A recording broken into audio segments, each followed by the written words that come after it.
This next video, we're going to show you how to finish the rod that you've just built using the PK24, which is the Pro Coat 24 milliliter syringe set. This is the kit that you received in your set. What you have are two preloaded syringes with a hardener and a resin in them. It's really critical that we get exact measurements in these of these parts. So what I'm going to do here is take the top off of each one. If you look at it, you'll see that they're loaded past the 12 milliliter point. I want to make sure that these have exact amounts in them, so I'm going to depress the plunger to the point where we have 12 milliliters of finish in each syringe. Be really cautious when you do this. There you go, just like that.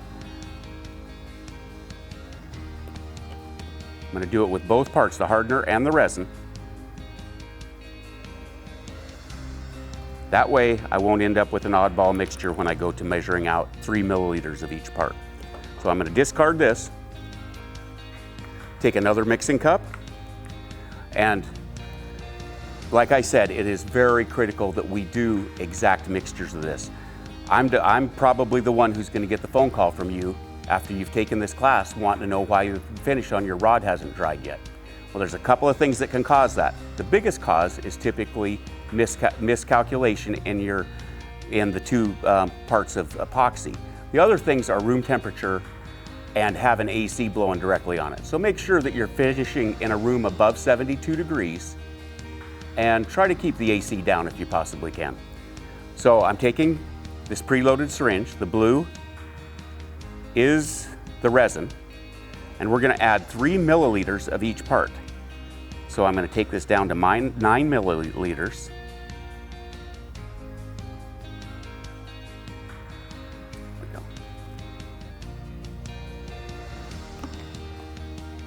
Now we're going to take the hardener. We're adding 3 milliliters of hardener. There we go. All right, now we're going to mix. And the mixing process on this finish is critical as well. You don't want to inject any bubbles into this, so it's super slow. For 5 minutes, we're going to mix this epoxy no faster than you're watching me do it right now. Make sure that you scrape the corners in the container you're using, but be very, very cautious to keep from getting too many bubbles in this. Okay, we have been mixing this finish now for 5 minutes. The finish has gone from being cloudy to being crystal clear again. So what we're going to do is we're going to pull out the tin,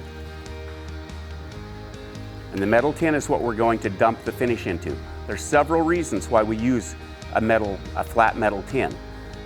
One of them is that epoxy generates its own heat, and so what you want to do is make sure that you have it as thin a layer as possible, and that way it will last longer.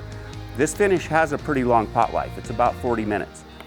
But if you put it in a tin and let it spread out a little bit more, the bubbles that you do have in it will dissipate, and the finish itself will last much longer.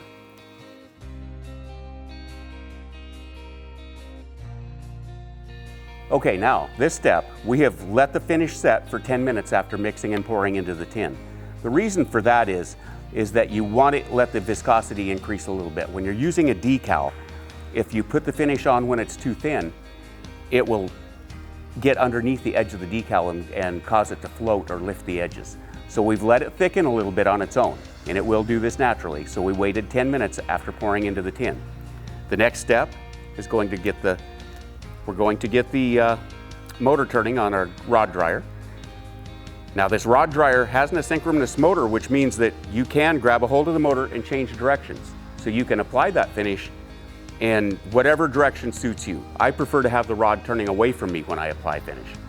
So what we're going to do here, I'm going to hold the tin underneath the rod as I'm going to apply the finish. What I like to do is load the brush and just drip it right onto the rod or thread.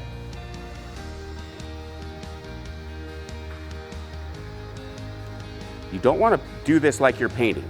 This is not you'll end up getting brush marks and things like that in it.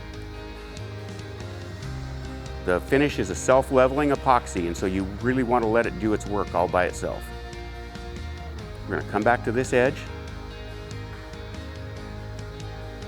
We're going to make sure that we have finish in underneath the guide foot.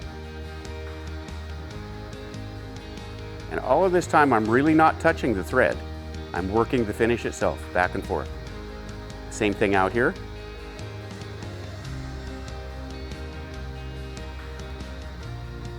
And I'm just spreading this finish right off the edge of the thread onto the blank so it seals the ends.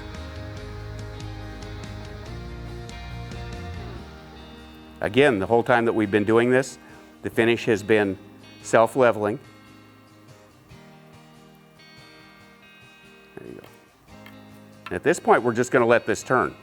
Generally, what I do is I go through the whole rod, come back, do the decal and the hook keeper area, and then we're going to flash it. Let's go ahead and give it some time here, and we'll come back and I'll show you how to heat the epoxy at the end.